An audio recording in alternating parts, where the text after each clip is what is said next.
avez entendu ce qu'il a dit? La fête est finie. Allez, vite ton sac, gamin. Qu'est-ce que tu sais à propos de ce bouquin? D'abord, je veux savoir comment tu l'as eu, à quel endroit et à quel moment.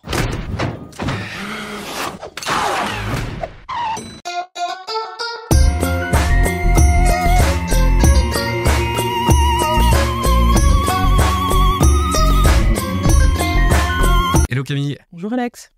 Ça me fait super plaisir de t'avoir sur les nouveaux épisodes. Alors pas de Stacast, ça ne s'appelle plus Stacast, ça s'appelle TechSource. Et donc ça va toujours parler des sources utilisées par les acteurs de la tech ou des acteurs qui mettent la tech sur écoute. Et donc tu viens ici vider ta stack, vider ton stack, c'était l'expression de Stacast à l'époque. Maintenant sur TechSource, le principe ça va être toujours le même. Pour commencer Camille, vrai ou faux, tu es business angel? Oui. Ok. Vrai ou faux, tu es en veille et tu t'intéresses beaucoup à l'industrie du new space? Très vrai. Pour l'instant, ça va. Vrai ou faux, tu es très intéressé et en veille aussi sur le monde des cryptos? Vrai. Vrai ou faux, tu es la cousine de Christophe Lambert? Vrai. Non. Mais pas le vrai. Ah oui. Je me suis dit, elle va me dire vrai. Bon, ok. Donc, c'est évidemment pas assez long pour te connaître, mais les auditeurs vont apprendre à te connaître avec toutes les sources que tu vas nous partager. Et pour rentrer dans le vif du sujet, on va refaire le petit gimmick des premiers épisodes. Donc, je vais te demander ce que tu as sur la home screen de... Alors, c'est un iPhone, c'est ça? Tout à fait. Quel modèle? Le 14. Oh non. Ah oui, d'accord. Donc, c'est pas le petit modèle. Ok. D'accord. Donc... Je suis une geek, premier Apple à 9 ans. À 9 ans? Ah ouais. Power 1450. Ah oui, donc c'est... Oui, je l'ai connu aussi, celui-là. Ah, j'étais plutôt PC.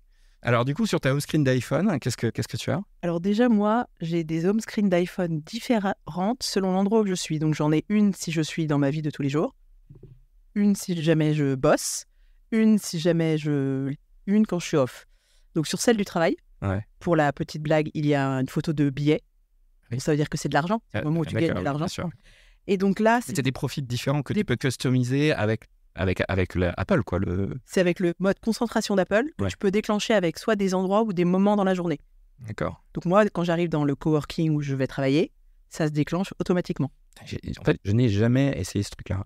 Ça te géolocalise, ça te fait une automation. Et c'est magique. Tu peux aussi, par exemple, quand tu es sur une mission et que ton client a un peu de problème avec les limites, dire qu'à partir de, par exemple, 21h, tous ses appels passent sur répondeur. D'accord. Et il ne le saura jamais parce qu'il pensera juste qu'il passe sur répondeur, alors qu'en fait, tu peux limiter à des personnes, à des applications, à des calendriers. Tu peux vraiment customiser. Je pense qu'il faut vraiment l'utiliser. Je trouve ça hyper pratique, hyper utile. Et du coup, moi, ça me permet, quand je travaille, j'ai 5 applis sur mon home screen. J'ai mon agenda. D'accord. J'ai... En mode travail. En mode travail. J'ai mon carnet d'adresses. J'ai mon Trello. J'ai mon WeWork pour accéder à l'endroit où je vais. Et mon authentificateur pour aller ouvrir ma boîte mail, mes mails, WhatsApp, téléphone. Ouais, la base. Et sauf que le WhatsApp et le téléphone, ça ne sonne que pour 6 personnes. Tout le reste... Tu as décidé que ça ne sonnerait pas. C'est ça. Sauf si, à ce moment-là, c'est mon client, donc je le rajoute dans une personne qui a le droit de le sonner. Et l'OS interne du mobile là, de chez Apple, il est vraiment sous-coté, quoi. Enfin, les gens ne l'utilisent pas assez, quoi. Tu vas voir, tu vas en apprendre pas mal avec moi, parce que je suis une petite geek maison complètement connectée. Et tu comprendras pourquoi c'est important pour faire de la bonne veille d'avoir une maison connectée. Ah, une maison connectée. Ah oui, d'accord. Ouais. En fait, c'est ça, la question du podcast, c'est comment on passe du bruit au signal, quoi. Et à un moment donné, c'est ce que disaient les premiers invités, il y a déjà 3 ans de ça, si tu veux faire de la veille correcte, il faut à un moment donné limiter les notifications, il faut avoir un temps d'attention qui soit beaucoup plus focus, Je vais te donner un seul exemple. J'ai gagné à peu près 1 livre par semaine, juste en faisant que mon portable ne rentre plus dans ma chambre. Donc, c'est-à-dire que chez moi, j'ai un Siri et j'ai HomePod. Donc, si jamais j'ai un doute sur mon agenda du lendemain, je demande à Siri quel est mon agenda. Ouais. Je peux fermer mes lumières, je peux ouvrir mes volets. Mon autoradio se déclenche le matin, toute ma vie. Mais mon portable ne rentre plus. Du coup, j'ai le matin, je ne cherche pas mon portable, parce qu'il est en train de charger dans le salon. Et tu passes par quoi? Par Alexa? Non, par Siri. Non, par Siri. Apple. Ah, c'est Siri. Bah, oui, J'ai plein d'automatisation, donc mes volets s'ouvrent tout seuls avec la lumière. Puis là, se déclenche le journal de France Info le matin. Voilà, tu vois. Comment ça s'appelle déjà? C'est les shortcuts ou je ne sais plus comment ça s'appelle? C'est les raccourcis. C'est les raccourcis, ouais. Exactement. Ok, donc tu as un profil travail. Tu as d'autres profils? Oui, j'ai le profil vis de tous les jours. Donc là, il y a toutes mes applications, tout est disponible. D'accord. Après, j'ai un profil que j'appelle repos. Ça veut dire que je veux 0 personnes qui m'embêtent, sauf 2-3 personnes que j'ai nommées et des appels de mes favoris. Et sinon, j'ai le profil temps off. Alors là, je sais juste ce qu'il y a dans mon agenda plus tard pour pas louper le rendez-vous. Et puis des apps un peu Rien. mainstream. Non, non. Juste, je regarde juste le... Temps, je note. off, digital detox. C'est ça. Ou des trucs comme ça. Exactement. Mais juste, tu sais quand est ton prochain rendez-vous pour éviter le call, toi. Ok. Ouais, j'ai jamais eu d'invité qui customisait ses profils. Plus ça se populate sur ton iPad, sur ton ordinateur. Ouais. Donc en fait, tous mes profils sont alignés les uns avec les autres. Et donc quand tu vas m'écrire à ce moment-là, tu vas avoir une pastille comme quoi mes notifications sont masquées. Donc je ne vois pas ce que tu es en train de m'écrire. Donc je ne suis pas en capacité de te répondre. Oui, t'es pas tenté, quoi. Et puis surtout, la personne se comprend en face que je ne peux pas répondre parce que je ne l'ai pas vu. Oui, il y a Parce que une notification qui lui dit allez. J'envoie ce statut-là. Bon, bah écoute, selon les profils, et t'en as 2 autres aussi? Les profils? Non, t'as off, perso. Enfin, non, tu as travail, Repos, repos, temps off, temps off. toute ma vie, ça veut dire tout le reste du temps où il y a tout. Ouais, ok. Et toi, c'est pas la même photo sur le profil, c'est pas les mêmes pages, les pages sont customisées. Ouais. Donc voilà. Et t'as fait ça quand, en fait? Il y a 1 an, 2 ans? J'ai fait ça dès que c'est sorti. En fait, avant, j'avais dû créer une... Parce que c'est à 3 ans, ce truc-là. Ouais. En fait, avant, j'avais dû créer une partition sur mon ordinateur pour avoir un profil privé et pro. Parce qu'avant, je bossais sur un PC. Voilà, t'as Puis partitionné ton... Et donc, c'était très compliqué. Waouh, ouais. Faut pas merger les trucs. Ouais, C'est ça, parce que j'aime bien séparer mes vies. ouais, complètement. Voilà. Et donc, quand c'est sorti sur le... Donc, je m'étais dit, est-ce que je vais créer un 2e numéro de téléphone? Bon, je suis une geek. Et voilà. Et c'était trop compliqué à gérer. J'ai même failli passer à PC à cause de ça.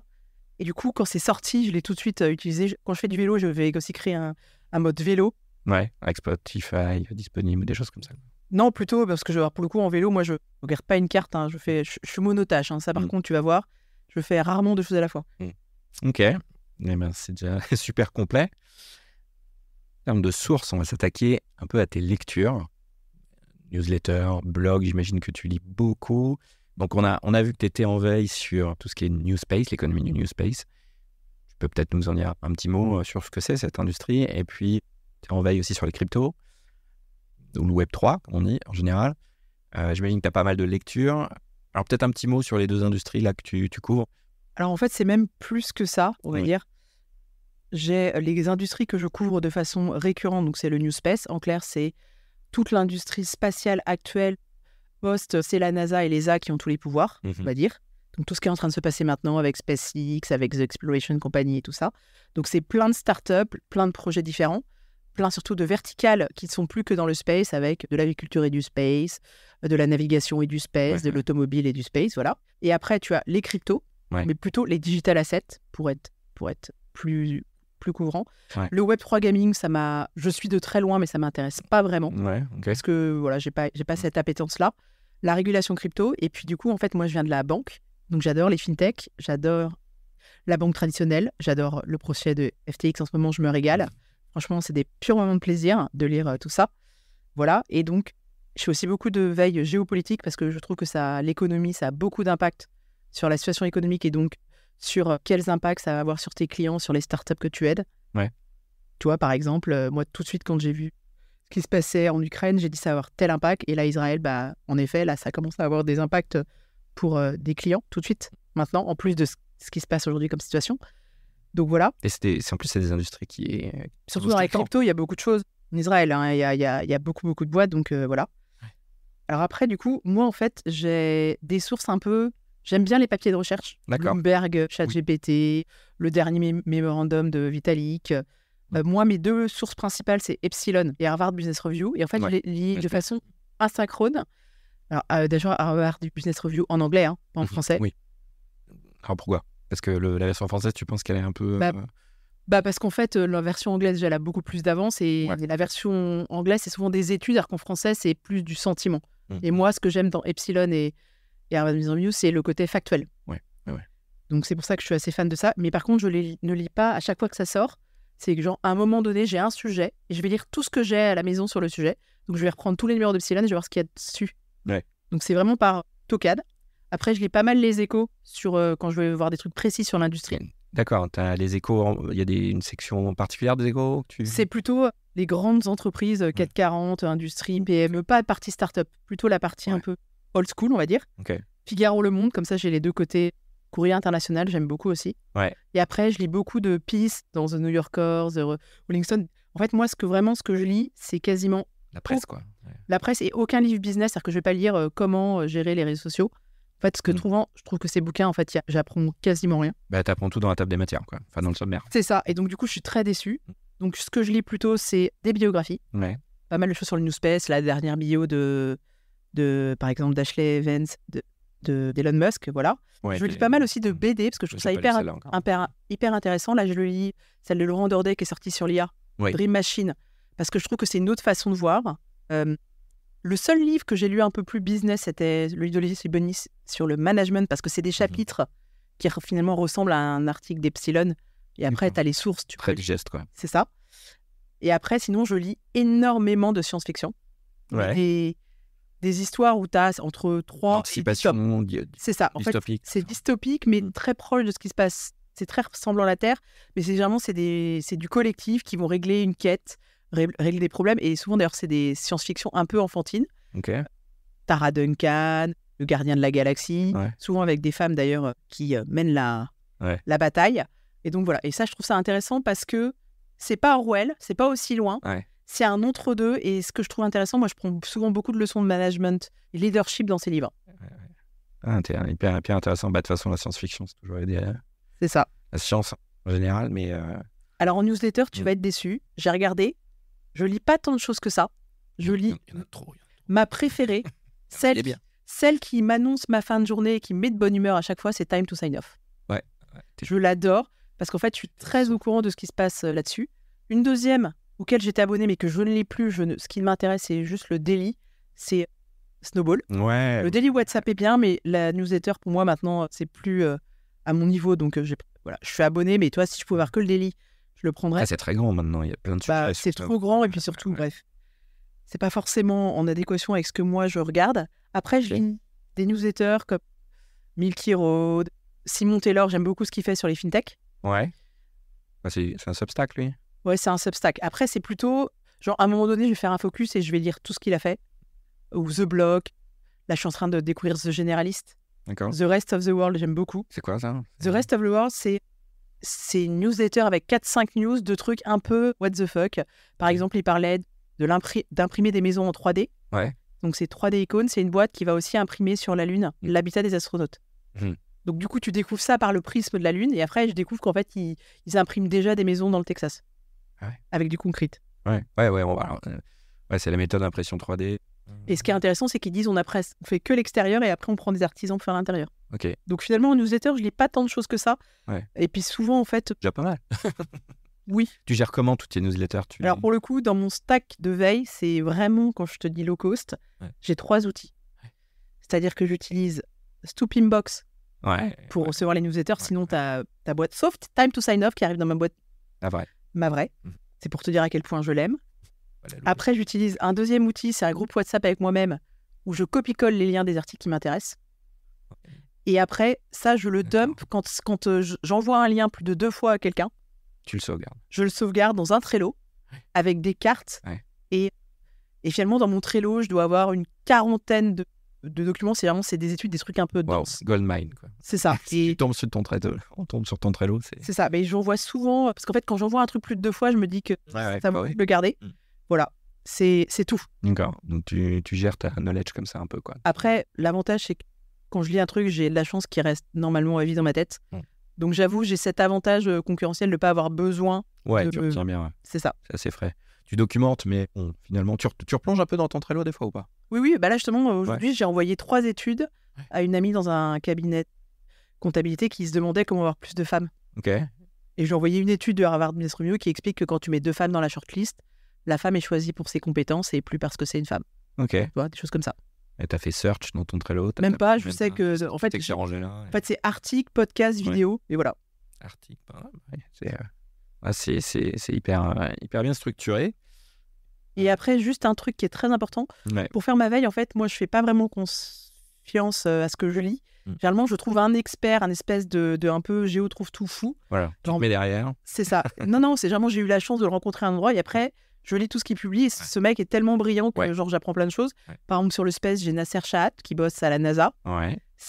Il Il a bossé sur le système de Serge, communication d'Ingenuity. Et après, il y avait la mission d'Europa qui a failli être annulée par la NASA parce qu'il fallait un routeur pour permettre à la mission de réaliser. Et lui, il s'est dit, bon, bah, comme il faut enlever ce routeur, comment je peux créer une antenne pour bypasser ce routeur autour de la planète où on veut aller. Et donc, bah, il a créé un nouvel type d'antenne. C'est ce genre de personnage-là. Ouais. Et puis c'est souvent des gens qui sont très généreux. C'est ça, hyper brillant et que moi, j'adore mettre en avant parce que c'est des gens exceptionnels et qui clairement n'ont aucune idée à quel point ils sont exceptionnels. Mais tu vois, déjà, à ce stade de l'épisode, il y a deux choses que je retiens tout de suite là, c'est que passer du bruit au signal, aujourd'hui finalement le réflexe, c'est pas forcément d'aller sur les réseaux, tu vois, tu reviens à la presse, tu reviens à des choses qui sont éditées, qui sont travaillées. Et puis deuxième chose que je retiens, c'est qu'il faut pas suivre le quoi, mais suivre peut-être le qui. Et en faisant ces deux choses-là, déjà, on arrive déjà à avoir beaucoup plus de signal, c'est ça ? C'est ça, parce qu'en fait, c'est pas des gens qui sont là pour faire du buzz, c'est des gens qui là parlent de leur passion. Ouais. Et donc, du coup, c'est pas du tout le même état d'esprit. Et puis, en plus, ils sont hyper généreux parce qu'ils... En fait, généralement, c'est des pépites qui s'ignorent. Ouais. Ils ont un thought leadership un peu... Alors, il y en a qui l'ont parce qu'ils le travaillent, mais il y en a d'autres qui... Et puis, en plus, ils te font plein d'intros parce qu'ils sont tellement contents que tu t'intéresses à leur sujet que, en fait, Là, tu parles des gens qui sont pas connus, enfin, qui sont très, très talentueux. Quand je te parle de Nasser, il est quand même NASA Fellow de l'année. Donc, il est reconnu par la NASA. Il est reconnu, mais pas forcément... Mais il n'est pas connu. Bah, en fait, il n'a pas d'entreprise, il est employé de la NASA. Ouais.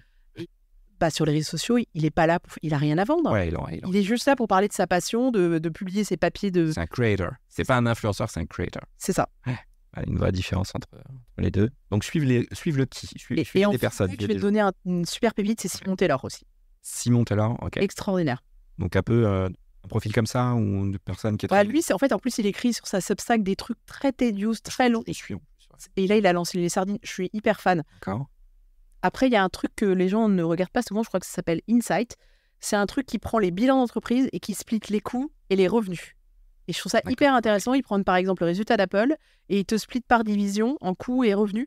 Et je trouve que ça permet, c'est une cartographie, ça permet vraiment de comprendre. C'est une newsletter, ça. App Insight, alors ça, tu le trouves sur LinkedIn. Ouais. Et c'est public quasiment tous les bilans. Wow. C'est hyper intéressant. Franchement, moi j'adore quand je pense avoir compris un business et que je vais là-dessus, généralement je me rends compte que j'avais rien compris. Et puis aussi, un truc que j'adore, moi, c'est comprendre les business models. Ouais. Parce que je trouve ça passionnant. Ouais. Et toi, par exemple, j'ai découvert un business model que je trouve hyper clever, celui de Reese Witherspoon. Ouais, qui a fait un empire autour d'elle. Bah, en fait, ce qui est hyper intéressant, c'est qu'elle a plein de followers sur Instagram. Elle dit, je veux aider les femmes et produire des films avec plus de gens. Donc, ce qu'elle fait, c'est qu'elle crée un book club dans lequel les gens, en fait, vont valider les futurs scénarios qu'elle va après produire en film, finalement. Smart, ouais. Et en plus, elle met dans son contrat où elle présente le livre en disant, vous en vendrez donc plus, mais elle a la priorité sur l'achat des droits. Et donc, il faut seulement qu'elle dise qu'elle ne veuille pas les droits pour que quelqu'un d'autre puisse les acheter. D'accord. Donc, c'est hyper puissant. Ça veut dire qu'elle se réserve... Donc, elle a un club de scénaristes. Non, en fait, elle a un club de fans. Les gens lui donnent son livre en disant que tu le mettes dans ton book club. Ouais. Et du coup, si les gens du book club ont adoré ce livre, elle se dit il y a potentiel d'avoir un très bon film. Parce qu'il y aura forcément du public. Parce qu'elle a énormément de gens dans son book club. Super curation de bouquins avec de... Et donc, elle prévalide les scénarios. En fait, c'est une façon de voir s'il y aura des gens au bout de... Ouais, c'est super smart, ouais. De faire en communauté comme ça, un petit club. Ouais. Et ça sur ce côté un peu... réseaux sociaux, tu parlais de LinkedIn tout à l'heure. Est-ce que tu utilises, toi, c'est Twitter, LinkedIn? Moi, j'utilise beaucoup Twitter, mais en suivant ces experts dont je parlais. Après, souvent, en plus, il y a des gens qui publient des liens. Par exemple, Laura. Laura, sa newsletter, pour moi, elle est trop dense.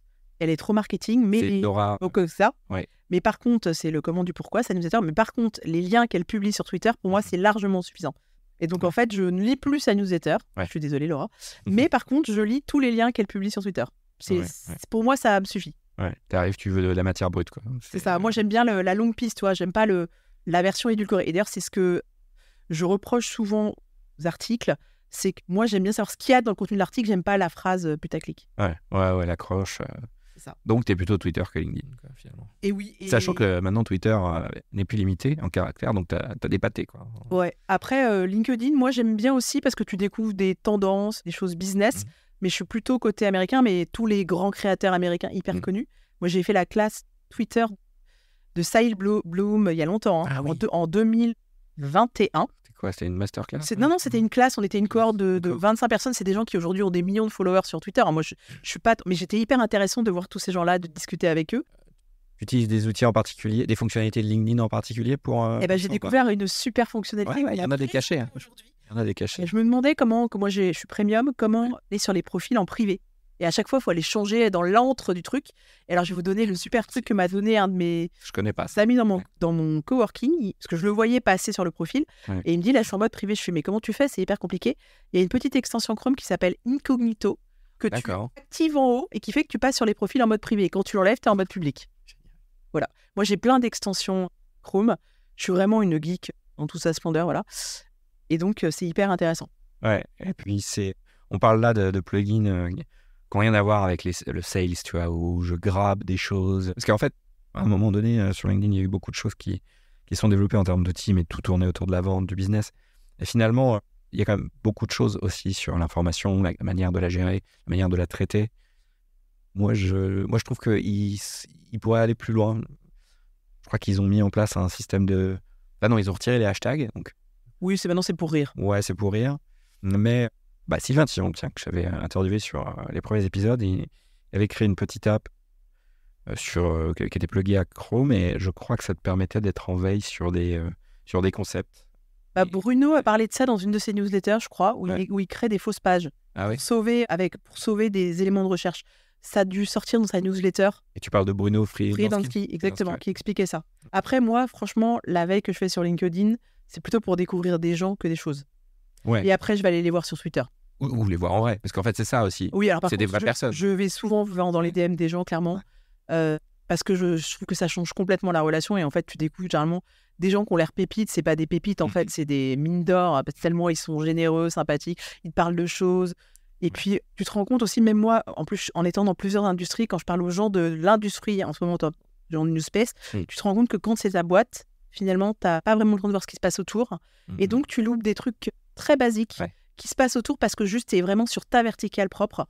Sauf que ça peut faire bouger beaucoup de choses. Tu vois, là, par exemple, le fait qu'hier, on ait annoncé que Vega a des problèmes de moteur, sachant que Ariane 6 a déjà pas très en forme, là, tu comprends que la base de lancement, il va rien se passer en clair avant l'année prochaine. Donc là, ils l'ont fermé. Donc là, il y a des gens qui sont quasiment au chômage technique jusqu'à la fin de l'année prochaine. Et ça, tu l'analyses parce que parce qu'en fait, il y a 2 semaines, j'ai aidé une banque à faire le panorama des différents lanceurs européens. Et du coup, j'ai beaucoup bossé sur les lanceurs parce que je suis évaluatrice à l'accélérateur du CNES Space Founder. Donc, j'ai reçu plein de dossiers. Du coup, j'ai dû me renseigner sur plein de sujets, dont les lanceurs. Et du coup, quand tu vois qu'Ariane 6 en difficulté, tu rencontres des gens du CNES qui t'expliquent non, mais on est tranquille parce qu'on a Vega. Et après, tu lis que Vega lui aussi en difficulté. Après, tu mets les bouts du puzzle en même temps et tu dis donc logiquement, puisque maintenant les Russes ne partent plus de là-bas, ils vont devoir fermer. Ça n'a pas été annoncé comme ça, mais ça paraît évident que c'est la prochaine annonce. Et Twitter alors? Un petit peu? Ouais, Twitter, c'est vraiment c'est du serendipity. Tu trouves que comment ça évolue pour toi? Ça évolue dans le bon sens ou pas? Déjà, moi, j'ai commencé aussi à unfollower pas mal de trucs qui étaient là pour avoir du vu. Tous les trucs sensationnels, j'enlève. Moi, c'est plutôt américain et des experts. En fait, c'est des experts que je découvre. Je me réalise que les experts de LinkedIn, quand ils basculent sur Twitter, c'est genre next level. C'est comme si c'était la version collège sur LinkedIn et sur Twitter, c'est la version lycée ou master. Ouais, on s'adresse aux pairs, alors que sur LinkedIn, on s'adresse plutôt aux one-on-one, quoi. Et aux clients. Ouais. On n'est pas... Parce qu'en fait, à la fin de la journée, LinkedIn, c'est un réseau où tu es censé trouver normalement tes clients. C'est vrai que moi, sur Twitter, je pense à un pair. Je pense à quelqu'un qui a du même niveau. Plutôt, tu partages avec en disant tiens, je suis tombé sur ça, peut-être que ça peut vous intéresser. Parce qu'en plus, maintenant, tu peux tomber sur tellement de choses. En plus, souvent, je tombe dans des rabbit holes, c'est-à-dire que genre... c'est Twitter. Il y a 2 semaines, mon sujet, c'était la logistique dans l'espace. Donc, j'ai lu comment tu fais pour te nourrir, comment tu fais pour gérer les déchets, comment tu fais pour te ravitailler, comment tu fais pour trouver du carburant, comment tu fais pour gérer ta santé, comment tu fais pour faire du sport. Et alors là, tu découvres plein de trucs. Tu découvres qu'aujourd'hui, tu peux pas faire ta lessive sur l'ASS. Donc, tu pars avec 6 t-shirts. Donc, j'imagine pas dans quel état ils reviennent au bout de 6 mois. Parce que de la lessive, ça veut dire de l'eau. Et l'eau, ça coûte très cher. Et t'es tombé dans ce rabbit hole-là. C'est ça, voilà. Et alors là, j'ai lu tout ce qui passait sur le sujet. Et donc, en fait, c'est pour ça vraiment que je suis un peu en asynchrone. C'est genre, je découvre un sujet et je lis tout ce qui existe. Puis quand je suis suffisamment sereine sur le sujet, je le laisse tomber. Puis après, je vois passer 2-3 trucs. Mais en fait, j'ai une base assez solide pour ne pas avoir besoin de faire une veille permanente sur ce sujet. Une fois que j'ai fait ma base, ma fondation, je suis tranquille. D'accord. Et tu utilises on reparlera tout à l'heure des abonnements payants que tu as. Mais est-ce que tu payes Twitter? Non. Donc, tu t'as pas accès à l'ancien TweetDeck. Tu sais, TweetDeck, c'était plusieurs fils Twitter, les uns à côté des autres. Alors si, moi, par contre, j'ai fait mes listes d'abonnés, j'ai créé des listes. Voilà, ok, donc tu utilises les listes. Okay. Ouais. Ça, moi, je les ai beaucoup utilisé, les listes. Je suivais des gens intéressants comme toi, là, et j'allais voir, en fait, les listes qu'ils avaient, et généralement, c'est là où tu tombes sur des mines d'or. Et après, quand elles sont bien faites. Et aussi, ce qui est intéressant, c'est quand tu crées une liste avec des gens dont tu es assez fan, ces gens vont commencer à voir ce que tu fais, parce qu'ils sont notifiés que je fais des listes publiques. Genre, je crée les femmes dans la crypto. Oui, il y a une notif qui dit que tu viens de créer une liste, ouais. Avec Kéo dedans. Et donc, du coup, eux viennent sur ton profil. Du coup, c'est assez marrant parce que ça peut créer des interactions juste basées sur rien. Oui. Par contre, est-ce que les gens savent quand tu t'abonnes à une liste? C'est des listes publiques, c'est pas des listes privées. Mais quand tu t'abonnes à une liste, est-ce qu'il y a une notif vers la personne qui l'a créée en disant il y a quelqu'un qui s'est abonné à telle liste? Oui. Ouais, c'est ça. Ouais, parce qu'elles sont publiques, ouais. Non, mais les listes, voilà. Si vous connaissez pas, c'est sur le profil Twitter des gens et vous allez sur leur liste. Tout le monde n'en a pas, mais voilà, si vous suivez des comment on appelle ça, des experts, subject matter experts, vous allez souvent trouver des listes et des curations très bien faites, très très sous-cotées. Alors on a fait les newsletters, on a fait un peu les réseaux sociaux, podcast, chaîne, tout ce qui est vidéo, audio. Alors vidéo, je fais quasiment rien. C'est pas du tout mon. T'es pas sur YouTube, t'es pas en train d'allumer YouTube pour. Alors si. Alors non, c'est pas vrai. Sur YouTube, j'adore deux personnes. Ouais. C'est Viviane Syllabus qui fait des petits épisodes genre pourquoi est-ce que l'ouverture facile termine toujours à droite. Pourquoi est-ce que le sopalin a des bulles. Le saviez-vous? Non mais c'est hyper intéressant parce qu'en fait, je suis tombée dans ce rabbit-hole-là parce qu'à un moment donné, je voulais changer ma balance connectée, je comprenais pas pourquoi quand j'additionnais les pourcentages, ça faisait plus que 100%. Donc je me suis dit, Camille, t'es débile. Et en fait, après, j'ai compris que c'était un pourcentage basé sur une moyenne, donc je suis tombée comme ça. Après, j'ai regardé comment marchaient les montres connectées. Et en fait, elle fait plein de vulgarisation scientifique sur des sujets. Et je trouve ça hyper intéressant parce que je me suis toujours demandé pourquoi l'ouverture facile du Kinder Bueno, il marchait jamais et il s'ouvrait toujours sur le côté avec une certaine façon. Parce qu'en fait, il faut en mettre deux, sinon l'ouverture se fait mal et ça se referme tout seul. Tu vois, et ce genre de détails, moi, j'adore. C'est comme la box des Mac, quand tu achètes un Mac ou un iPhone, c'est long. Et quand tu enlèves le truc, mais c'est fait exprès, pareil. Je m'étonne pas d'eux. C'est comme l'autocollant. Combien on a d'autocollants chez nous Apple à chaque fois? Ah oui. Tu sais d'ailleurs que tu peux. Certains, il y a un business pour revendre tes boîtes parce que comme ça. J'en ai plein. Bah, je sais pas quoi en faire. Bah, tu peux les revendre entre 10 et 15 euros. C'est impressionnant parce qu'il y a des gens pour du secondaire, ils reprennent des vieilles boîtes. C'est pas vrai. Si. Mais pourquoi? Bah, en fait, à un moment donné, quelqu'un rachète j'imagine un iPhone sur Bike4Cat et ils le vendent comme un neuf. Ouais, quand tu as la boîte, tu peux pas forcément savoir que c'est pas un neuf. Ouais, donc c'est d'accord. C'est hyper smart. Je savais pas qu'il y a un marché secondaire des boîtes. Non, mais ça fait sens avec le marché de l'occasion. Donc pas trop de. Ouais, podcast. Il y en a un au moins. Allez, Silicon Carnet, voilà. Clairement. Ok. Il y en a un autre que j'adore avec Solène Niedershan, c'est Finskel. Ouais, Finskel. Je suis hyper fan de ce qu'elle fait. Sur le space, j'ai pas trouvé grand-chose. Podcast que j'adore, mais j'arrête pas de lui reprocher, c'est qu'il est trop dense, donc je peux rien faire d'autre en même temps. C'est le podcast de Flavie, The Board. Elle m'énerve parce que je peux rien faire d'autre. C'est-à-dire que je suis obligée de prendre des notes. Et je lui en veux pour ça, parce que du coup, je ne peux pas l'écouter en faisant autre chose. Même pas la vaisselle, tu peux rien faire d'autre. Flavie Prévost, donc elle a un super podcast. Donc le Board, bien entouré, c'est ça? C'est ça. Et ce qui est intéressant, c'est qu'elle fait des mini-séries sur un sujet. Donc il y a des séries qui m'intéressent pas, donc je n'y vais pas. Mais quand il y a un sujet, si tu savais le nombre de séries que j'ai recommandées à mes amis qui se lancent, c'est impressionnant. D'ailleurs, dans ma stack de trucs que j'envoie souvent, il doit y avoir au moins 4 séries. Ouais, c'est ça. C'est donc ça, c'est une émission pour les freelances, les entrepreneurs, l'hyper-freelancing. C'est 5 fois 10 minutes en plus, donc toi, tu t'en prends pas comme Generation Do It Yourself. Très bien, c'est très bien. Après, je dis aussi ça, il y a un podcast que j'ai adoré, mais qui n'existe plus, c'est La Combinaison, qui faisait des très longs, des biographies et qui parlait pendant 1h30, 2 heures à des invités, mais ma vie, mon œuvre, et vraiment qu'elle est dans les détails. Et je trouvais ça hyper intéressant. Il y en a un épisode sur Nasser Chat extraordinaire. Il y a un épisode sur Barbara Belvisi aussi qui est dans le space, hyper intéressant. Il a d'autres gens qui sont aussi passés sur Generation Do It Yourself, mais je préfère sa version. Lui, il va beaucoup plus loin. Ouais. C'est vraiment très préparé. La combinaison. C'est ça. Ok, ça existe. Enfin, ça existe. C'est fini. C'est fini, d'accord. Mais c'est toujours d'actualité pour les gens. Ouais, c'est pas dégradé. Et alors, du coup, on a vu tout un tas de choses. Qu'est-ce qu'on n'a pas vu? Qu'est-ce qu'on n'a pas creusé? Les applis. Les tools, voilà. Tools time. Alors bon, je vais être très décevante. Moi, je comprends le modèle du SaaS, donc Business Angel, mais moi, j'aime pas le fait de ne pas posséder les choses. Pour te dire, je ne paye même pas mon abonnement Spotify. J'ai préféré acheter des vinyles avec l'équivalent de mon abonnement Spotify. Ah ouais. Parce qu'en fait, moi, je passe souvent d'Apple à Spotify pour des raisons. C'est X ou gros Y. dans ton sac. Comment tu fais? Oui, mais déjà, moi, j'écoute pas de la musique quand je travaille. Ouais. C'est pas compatible.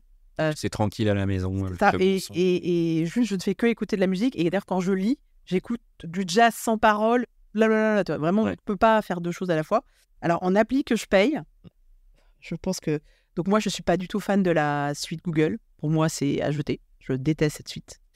Moi, j'utilise... Parce que c'est la première fois que j'entends quelqu'un qui déteste la G Suite. Parce que tu trouves que c'est... Bah, parce qu'en fait, on ne peut pas faire grand-chose. Moi, Ouais. par exemple, j'ai fait des applications avec Excel. Google...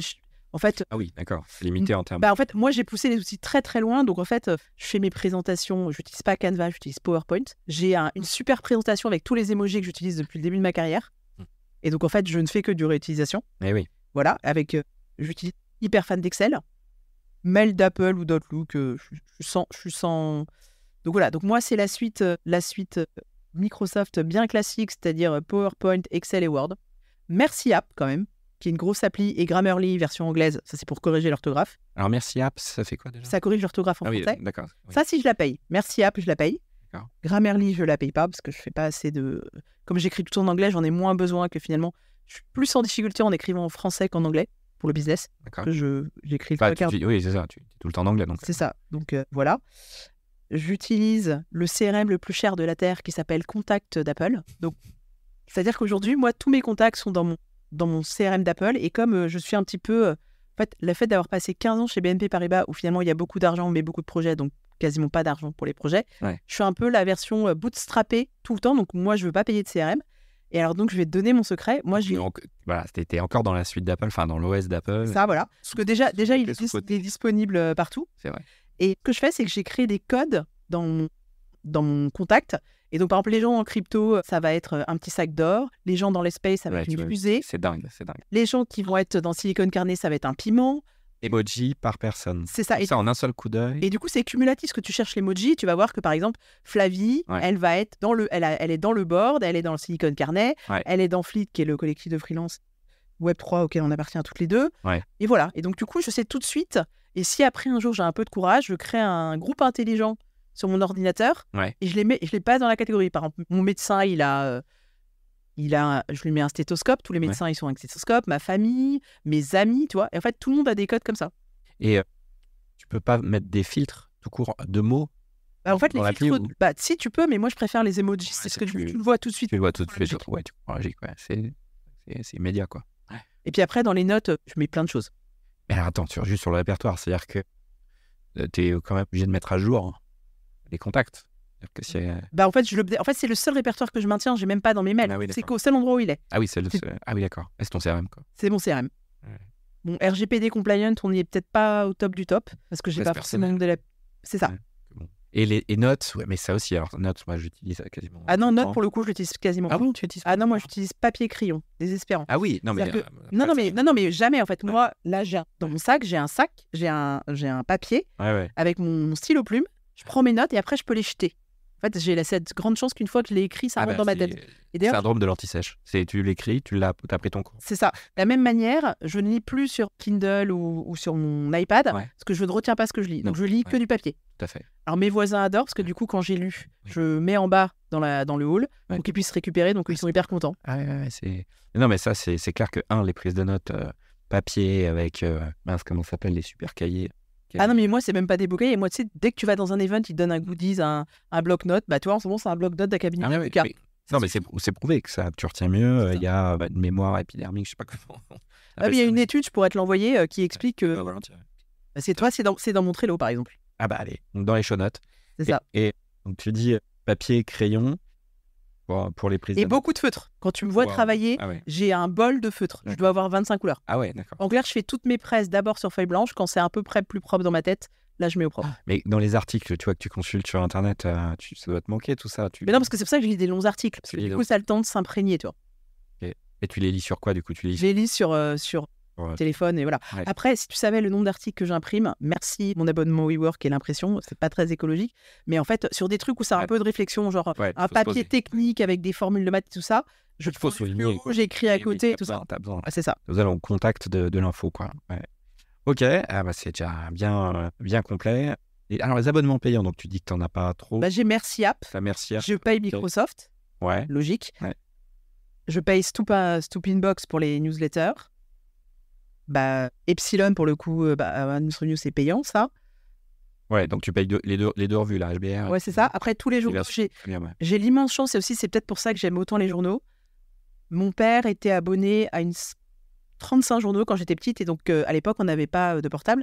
Donc, comme je m'ennuyais beaucoup, je lisais tout ce qui arrivait à la maison. Donc, à la maison, il y avait LSA, Capital, Challenge, Libération, Les Échos, toute la presse régionale bretonne, parce qu'il adorait la PQR, Figaro, L'Opinion, il était un des premiers à lire L'Opinion, Libération, L'Express, tu vois, vraiment tous les trucs comme ça, Le Point. Et donc, en fait, moi, j'ai grandi avec ces journaux-là. Ouais. Et donc, mon père, aujourd'hui, a encore une dizaine d'abonnements. Et donc, j'utilise ses codes pour la version digitale, lui, il a la version papier. Et du coup, c'est comme ça qu'aujourd'hui, je lis tout ça. Parce qu'en fait, j'ai été initiée à ça quand j'étais jeune. C'est pour ça aussi que j'aime tant ça. J'aime tant ces articles-là. Du coup, je m'éloigne un peu de la trame, là, mais je me dis, la future génération qui arrive, ce qu'il faut leur apprendre, en fait, c'est dans un monde de surbruit, d'infobésité, c'est leur apprendre justement à avoir un esprit critique face à l'information. Toi, tu as eu cette chance, tu es tombé avec un papa qui avait plein de... Tu vas dans mes toilettes, mon portable ne rentre pas dans mes toilettes, j'ai des magazines. J'ai Epsilon, j'ai Les Incorruptibles, j'ai des trucs comme ça. Et c'est comme ça que je le lis. Ouais. Déjà, tu gagnes beaucoup de temps dans ta vie, et en plus, c'est plus intéressant. Plus intéressant, et puis... le fait de ces papiers, hein, c'est des journaux papier. Ah, c'est ça. Par exemple, moi, je n'ai pas de compte TikTok. Ouais. Et Instagram, je ne l'ai plus sur mon téléphone parce que c'est trop dangereux. Et si je enlevais Instagram, je pense que je serais contente. Ouais. Alors TikTok, moi, je me suis laissé prendre par les recettes. J'ai appris 2-3 trucs. Non, alors par contre, TikTok, le seul intérêt... Très bien pour bien cuisiner en 2 minutes. Ouais, moi, j'avoue, j'ai le carnet de ma grand-mère, ça aide pas mal. Ah oui. Là-dessus, oui. parce qu'elle m'a appris à cuisiner, donc j'ai cette chance-là. Après, sur TikTok, moi, ce que j'adore, c'est les influenceurs Excel, par exemple. Je pensais que j'étais très forte en Excel, et t'as Madame Excel qui est extraordinaire. Et ce que j'aime bien sur TikTok, c'est que ce que tu aurais eu sur YouTube en 25 minutes, sur TikTok, tu Donc tu regardes un peu TikTok. C'est la seule. Non, mais c'est la seule que je l'ai fait. Et depuis qu'elle est arrivée sur LinkedIn, j'ai arrêté mon abonnement. J'ai arrêté TikTok grâce à ça. Ouais. Parce qu'elle est arrivée sur LinkedIn. Donc maintenant, je regarde ce qu'elle... Tu vois des experts qui sont justement qui viennent pas. Enfin, c'est pas des experts B2C, c'est des experts B2B qui arrivent, qui profitent de. Il y en a 2-3 qui arrivent et qui. J'en vois qui. Par exemple, tu as l'outil dont tout le monde est hyper fan, c'est Notion. Ouais. Pour moi, c'est un outil hyper dangereux pour moi parce que ça me pousse à la procrastination. Il y a trop de possibilités. Moi, je ne suis bonne que sous la contrainte. Et qu'est-ce qui est bien avec un PowerPoint, c'est qu'au niveau contrainte, on est au max du max. On va pas se faire des amis. Hein. Mais si j'ai lâché un peu Notion. Tu passes plus de temps pour moi à essayer de comprendre comment fonctionne l'outil. Il y a beaucoup de possibilités. Moi, ce qu'on disait juste avant d'enregistrer, là, c'est que moi, j'aime bien l'aspect God View d'une feuille Excel, tu vois, d'une sheet Excel. Tu as l'aspect God View, tu as toutes les datas, et donc tu n'es pas là... Et tu as du drill down, et puis surtout, moi, je vais lookup. Moi, en plus, j'ai fait des applications entières sur Excel. Toutes les applications que j'ai créées à BNP, j'ai d'abord fait un prototype sur Excel avec des typeforms et des choses comme ça, en VBA. Une fois que c'était validé, je demandais à ce qu'on appelle un RAD, c'est-à-dire c'est quelqu'un d'un peu plus développé de me faire un truc plus sérieux. Puis après, on faisait une version Python. Puis quand on était serein, on allait faire une vraie appli. Alors que le POC et le MVP derrière, c'était une cheat, quoi. En fait, c'est ça. Mais souvent, c'est là que tu te rendais compte que ta superbe idée, en fait, c'était pas les bonnes sources de données. C'est pas ça. Parce qu'en fait, moi, je suis très feignante. Donc, quand je faisais une tâche plus de 5 fois, je me disais, et que je voyais que ça allait être récurrent, je me disais comment je l'automatise. Et bien alors, du coup, on va parler d'IA, là, maintenant, de GenAI. Tu comptais en parler un peu ou pas? Ouais, parce que j'utilise par contre beaucoup ChatGPT. Ça c'est 3 quarts d'heure quand même. Ouais. Mais je suis désolée, je suis une grille qui a un peu pas s'en empêcher. J'essaye de lutter, mais... Parce que t'as l'air des macros, Excel et tout machin, mais là, tu vois, sur Microsoft, on arrive avec la suite Copilot qui est déjà disponible, je crois, sur Windows 11. Moi, j'utilise ChatGPT, et c'est payant pour le coup. Ouais. Ce que j'adore avec ChatGPT, c'est que je l'utilise pour 2 cas d'usage. Soit je lui balance la réponse que je veux faire et il me fait une réponse polie et bien posée, et beaucoup plus articulée. D'ailleurs, je l'engueule souvent, ChatGPT, et je déteste la version française. Quand la version française, il passe sa vie à s'excuser. Alors qu'en anglais, il répond. Voilà, c'est ça, il te répond. Soit on me demande de faire des recherches sur un sujet dont je ne connais absolument rien, je dis à ChatGPT quelles sont les entreprises du secteur. Là, il me donne des noms, alors je ne crois pas ce qu'il me dit, je vais vérifier leur existence sur LinkedIn, et là, j'utilise l'outil le plus sous-coté sous LinkedIn, c'est les pages associées. Donc, par exemple, tu vas trouver Keros et tu vas voir les pages associées, donc c'est les entreprises qui sont dans le même domaine. Oui, un peu comme ça. Et c'est la même chose sur les experts. Tu vas trouver l'expert d'un sujet, et comme la plupart des personnes n'enlèves pas ce setting qui permet de voir les autres pages consultées, tu trouves tous les experts du sujet à la droite. Ah, tu vas sur un profil et... Autre page consultée par rapport à ce profil. Ouais. L'effet Amazon, si vous achetez ça, vous aimerez ça. Et en fait, du coup, tout le monde a bossé pour toi, finalement. Ah bah oui. Non, c'est super intéressant. Et d'ailleurs, si jamais vous avez besoin des sources, ce qui est bien, c'est que par contre, si vous allez dans Bing et dans Conversation, du coup, j'ai réouvert Edge à cause de ça, tu as une petite page qui s'appelle Conversation dans laquelle c'est le chat GPT de Microsoft, sauf que lui met les sources. Ouais. Et moi, je l'adore pour un truc très bête, c'est quand je fais beaucoup de changes et de choses comme ça, et il est très très bon pour convertir d'une monnaie à l'autre à une journée précise avec les sources. Ouais. Et ça me change la vie. Bing, hein, c'est le chat GPT de Bing. Tout à fait. Donc il y a chat GPT, les versions payantes à 20 balles. C'est ça. Où là, ça te donne le droit à GPT-4 et puis à d'autres choses. Et les plugins surtout. Les plugins, maintenant... J'ai même fait un PowerPoint avec ChatGPT. Oui, tu peux. Avec un plugin, c'est ça? C'est ça. Ouais. Là, tu me diras lequel, parce que moi, j'en ai testé 2-3. C'est pas ouf, mais tu dis c'est pas mal pour un truc qui part de zéro. Ah, ben, si tu retrouves... Ouais. Parce que on met de côté le côté PowerPoint, sinon on va se perdre, mais ChatGPT, après, il y a... Donc dans Bing, c'est OpenAI, c'est ChatGPT aussi. C'est ça, sauf qu'il met les sources. Sauf qu'il met les sources et sur Bing, il se connectait à Internet. Il faisait du temps réel, la recherche temps réel. Pendant longtemps, ChatGPT, c'était juste jusqu'en 2021. Là, ils ont replugué avec Internet il y a une semaine, quoi. Donc on peut aussi lui demander de chercher des informations fraîches, quoi. Ouais. Et après, moi, je commence à utiliser aussi Pi, qui est plutôt un ChatGPT un peu plus dans l'émotion, qui est un peu ton coach, ton psy. Moi, je connais pas du tout. Tu poses beaucoup de questions sur les émotions. Je trouve ça assez intéressant. PI. Comme PI, ouais. Ah, ok. Il n'y a pas encore d'API, mais tu peux aller directement. J'ai l'appli sur mon téléphone. Ok. Je trouve ça assez intéressant. C'est un peu une autre approche. Ouais. Après, là, moi, ce que je me rends compte, c'est que ChatGPT, c'est bien pour les grosses infos. Mais maintenant, je pense qu'il faut que j'aille dans les modèles, traîner sur des sets de data beaucoup plus limités. Et donc là, là, j'ai 2 nouveaux sujets que dans lequel je vais rentrer. Ouais. C'est comment je vais dans Hugging Face pour aller prendre un modèle et aller sur des sets de données limitées. Ouais, tu prends une IA pour te dire comment utiliser une autre IA, quoi. C'est ça. Et après, sur mon côté plus management, leadership, là, il y a un gros sujet dont je ne comprends pas grand-chose. C'est le management Gen Z, milléniaux, les boomers. Ouais. Et je vois plein de trucs sur Instagram qui circulent. Moi, j'ai eu finalement peu d'occasion de faire beaucoup de Melting Pot 2023. Des gens qui ont 20 ans, je n'ai pas encore beaucoup travaillé avec eux. Mais je vois quand même que c'est complètement différent parce que là, j'ai aidé ma cousine, par exemple, à corriger son mémoire. Et j'ai beaucoup discuté avec elle. Et là, je me rends compte qu'on n'est pas connectés, on n'est pas sur les mêmes logiques. Ouais. Et donc, je pense qu'aujourd'hui, si on veut faire du management et du leadership, il faut comprendre comment marchent ces différentes générations. Et c'était hyper intéressant parce que le responsable du Master Innovation de Polytechnique me disait que maintenant, son set de cours ne dure même plus de 3 ans. Il est obligé de le changer tous les ans. La génération, maintenant, c'est quasiment à l'année. Je ne sais pas si on se rend compte de la violence du sujet. Ouais. C'est-à-dire que ma génération, c'était 10 ans. Ouais. Je pense que les millénials, c'était au moins 5 ans. Tu avais à peu près une génération qui se ressemblait. Je pense que la Gen Z, c'était 2 ans. Et là, si c'est tous les ans, je ne sais pas comment on va faire, en fait. C'est-à-dire que du coup, moi, je suis déjà... il y a 25 000 générations à connaître. Donc, j'imagine même pas la génération au-dessus de moi, les boomers, c'est mort. Et tu utilises ChatGPT pour comprendre ça? Non. Mais du coup, c'est mon nouveau sujet. C'est tout lire sur ça. Ouais. Tout lire sur ça pour comprendre parce que je réalise que je ne comprends pas grand-chose. Et du coup, je vais aussi voir des Gen Z, des milléniaux. Et on a des conversations surréalistes. Parce qu'on voit qu'on n'est pas connecté au même logiciel. Après, ils sont en prise avec beaucoup d'informations, beaucoup de liquidité aussi d'informations par rapport à nous. Et puis surtout, à la fin de la journée, je réalise que finalement, jusqu'à mes 2007, il n'y a aucune trace numérique de ce que j'ai fait. Et c'était quand même très bien. Ouais. C'est vrai, j'ai pu faire la fête en école de commerce, il n'y a aucune preuve. Non, c'est vrai. J'ai pu faire des bêtises, aller dans des pays, publier des choses. En fait, tout ça, ça reste... C'est-à-dire finalement, on ne se rend pas compte, mais nous, on a eu une enfance loin de toute la technologie. Ouais. Et à l'époque, c'était même pas le Polaroid, hein, c'était le Kodak. Donc, tu peux te dire que je ne prenais pas 200 photos quand j'allais en week-end. Hein. Ouais. Je me souviens toute ma vie, j'ai fait 1 mois aux États-Unis, je suis revenue avec 13 pellicules. Mon père m'a privé d'argent de poche pendant 4 mois, parce que ça lui a coûté tellement cher de développer les pellicules qu'il m'a dit plus jamais. C'est la dernière fois, Camille. Pour le peu que tu t'en ouvres une sans faire exprès et tout, tu perds toute la pellicule. C'est ça. Ah, c'était Another Time. Et ouais, après, sur la question de la génération, des outils. Non, mais c'est hyper intéressant. Donc là, tu digues le sujet. Et je pense que ça va être un grand problème de leadership et de management assez rapidement.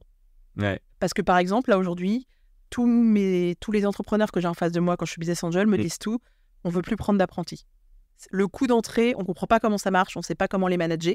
Donc là, moi, la plupart des boîtes où je suis mentor ne prennent plus d'apprentis, c'est fini. Pourtant, c'est coût zéro, non? C'est pas ça Oui, mais qu'on en dit fait, pour eux, ça leur apporte. Ils me disent, ça m'apporte rien, je comprends pas, ça me fait une violence et une charge mentale. Je finis par préférer payer quelqu'un à plein temps. Et d'ailleurs, Parce qu'il faut gérer l'emploi du temps. et Sylvain Tillon expliquait un truc très intéressant, c'est qu'aujourd'hui, un apprenti, ça coûte, je crois, 434 € par mois. Sauf qu'après, tu vas devoir l'embaucher, logiquement, minimum au SMIC, voire plus, que c'est des gens des masters. Donc, en fait, ça veut dire que tu as un mec que tu payes 434 €, que tout d'un coup, tu vas payer 2500 chargés. Et donc, forcément, tu reprends un autre apprenti à la place parce que tu es habitué au bas coût. Donc, du coup, ces mecs-là, en plus, quand ils arrivent sur le marché de l'emploi, on leur dit, non, reste apprenti plus longtemps parce que sinon, je peux pas te garder. Oui. Donc, ça n'encourage C'est pas vertueux. Ouais. C'est pas vertueux. Donc, toi, typiquement, je me dis, si je veux aider les entreprises que j'accompagne à être capables de gérer ces gens-là, il faut que je comprenne c'est quoi le sujet. Ouais, C'est pour ça que j'étudie ce sujet. non, c'est vertueux et c'est la manière d'utiliser le levier quoi, qui est avec la nouvelle génération. Bon, alors nous, là, tu vois, on est en train de diguer, de tomber dans le rabbit hole. Et on a parcouru déjà beaucoup de choses. Moi, je voulais finir un peu sur tes prédictions. Voilà, c'est un peu comme on trouve sur Twitter.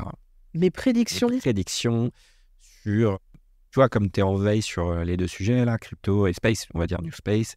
Moi, tu es forcément au cœur du réacteur, donc tu as un sentiment. Justement, c'est ce que je disais à mes amis vendredi. Je disais, j'ai un peu une prédiction sur l'économie, sur ce qui va se passer dans les différents éléments. Ouais. Je me disais, sauf s'il nous tombe une énorme tuile sur la tête, et là, tout va être remis à plat. La tuile a eu lieu ce week-end. La tuile étant un understatement. Voilà. Et donc, typiquement, là, maintenant, et c'est-à-dire, c'est le problème aujourd'hui, c'est que c'est impossible de faire une prévision parce qu'on a des événements majeurs qui arrivent comme le Covid, comme l'Ukraine. Mais oui, parce que les prévisions, elles marchent avec environnement stable. Et là, en fait, ça change tout le temps. Et je trouve maintenant que faire des prédictions, même à 6 mois, c'est quasiment impossible parce que les événements sont improbables. Ouais. Celui qui te dise non, mais je l'avais vu venir. Autant FTX, j'aurais pu te dire que je l'avais vu venir parce que celui-là, en crypto, par exemple, typiquement, moi, j'avais vu venir les événements. En tout cas, moi, je suis très fan de la régulation. Donc, j'ai jamais été sur FTX. Je savais pas qu'il allait faire faillite, mais en tout cas, ouais, voilà. Autant sur le reste, en géopolitique, aujourd'hui, c'est très compliqué. Moi qui suis très fan de l'économie, je comprends absolument pas ce qui est en train de se passer. C'est-à-dire que normalement, aujourd'hui, la bourse devrait être en récession. Ce n'est pas le cas. Le private equity, aujourd'hui, la plupart des institutionnels vont faire de la dette privée parce que les banques ne veulent pas faire à 13 ou 15%, donc c'est très intéressant. Donc là, ils arrêtent le private equity. En fait, ils mettent plus d'argent dans les entreprises. Ils disent, à la place, je vais prêter de l'argent à des boîtes à 13 ou 15%. Il y a beaucoup moins de risques d'aller investir sur une boîte d'AI. Les seules personnes qui aujourd'hui mettent de l'argent comme des fous, par exemple sur l'AI, c'est des gens qui ont tellement d'argent qu'en fait, ils peuvent se permettre de le perdre.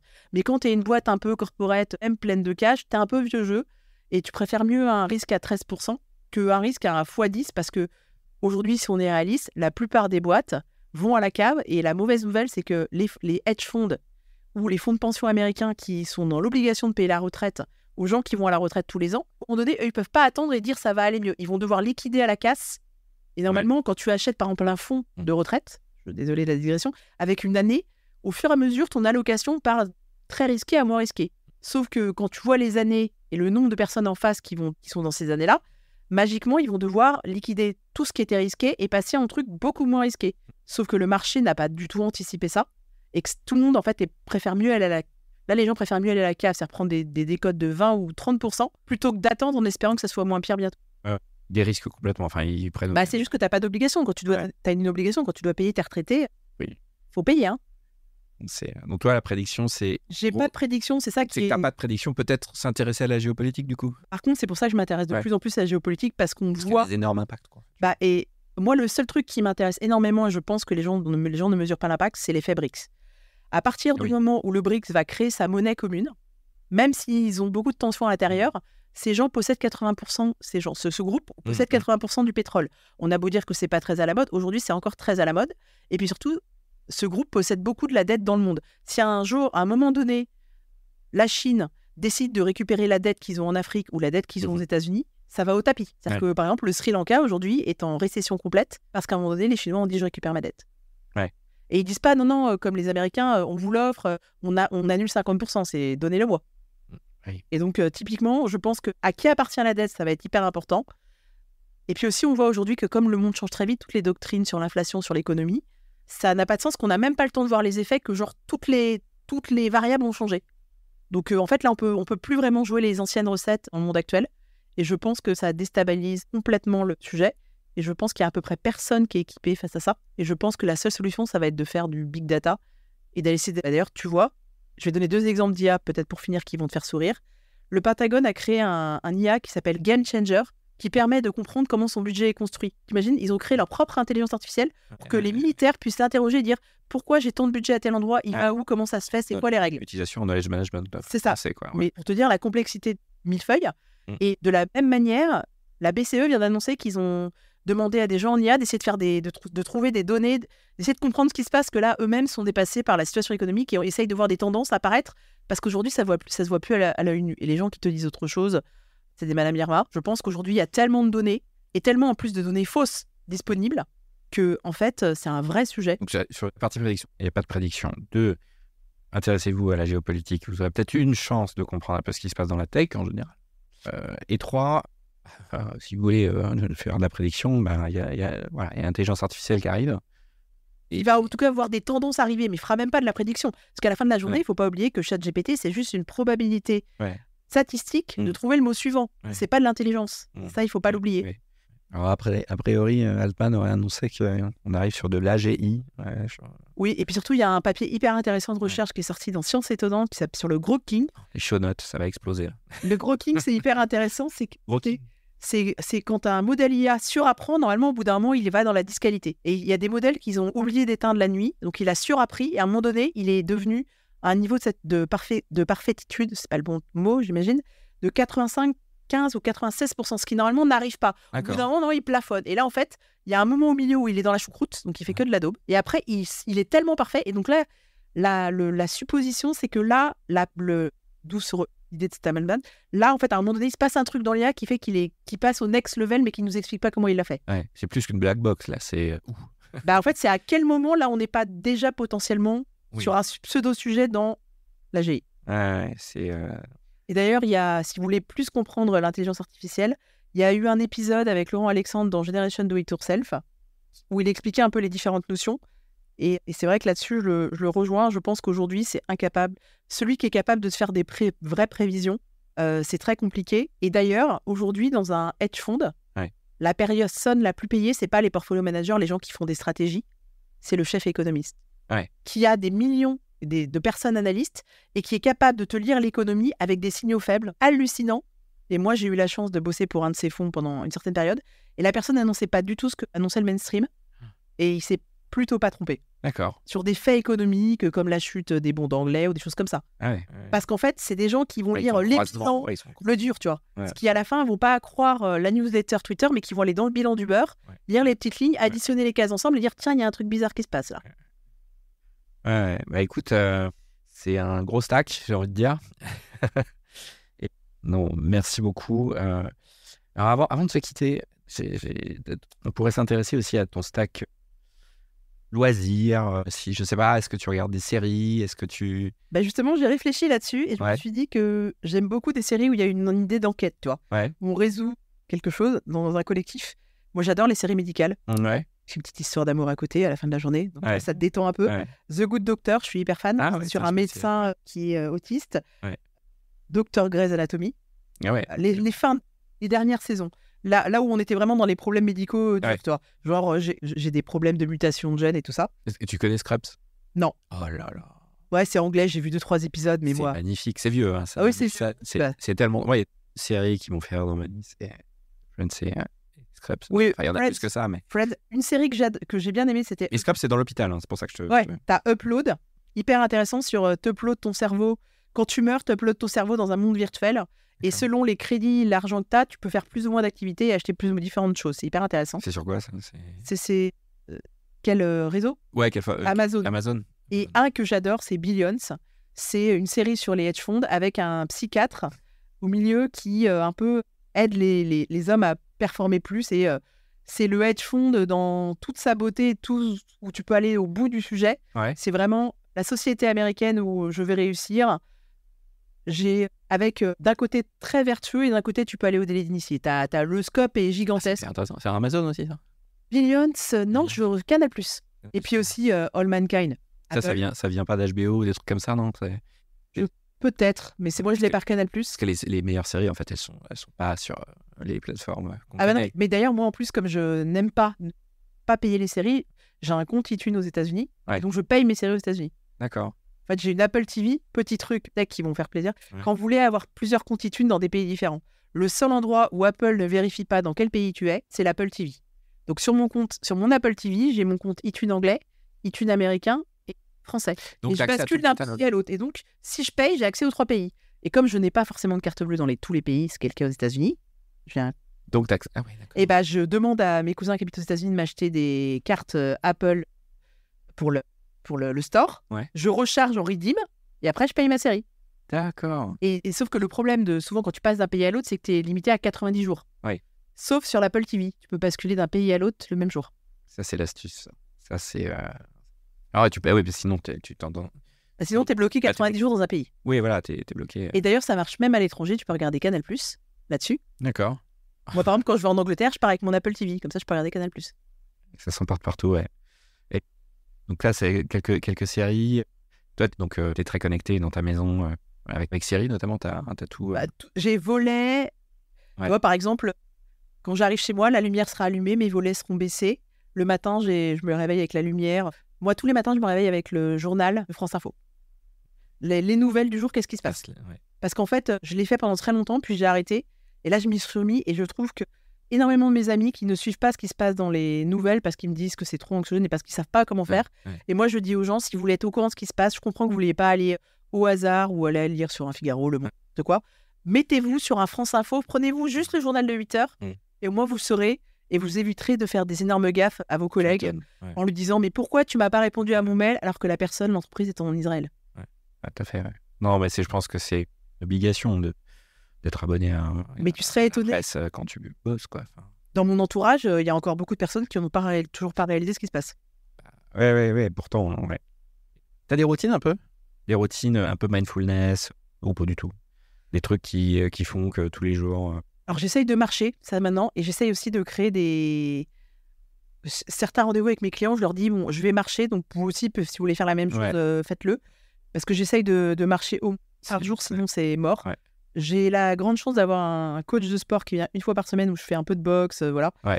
Donc ça me fait beaucoup de bien. Moi, je suis une énorme fan d'art. Okay. Donc, je vais voir beaucoup d'expos. Toi, ce week-end, j'étais au jardin de Claude Monet à Giverny. Wow. Toi, moi, je encore fait celui-là. Ouais.